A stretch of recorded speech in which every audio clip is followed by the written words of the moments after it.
করছি আপনারা সবাই ভালো আছেন, আমি খুব ভালো আছি।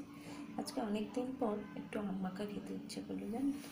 প্রায় 12 বছর পর আজকে একটু আম মাখছি। আমটাকে ধুয়ে ভালো করে গ্রেট করে নিয়েছি।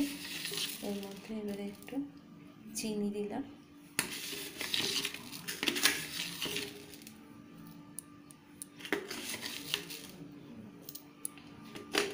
একটু নুন দিচ্ছি।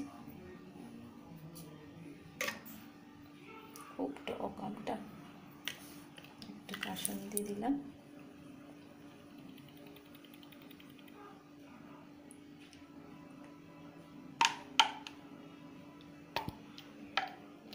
একটু কাসুন্দি দিলাম।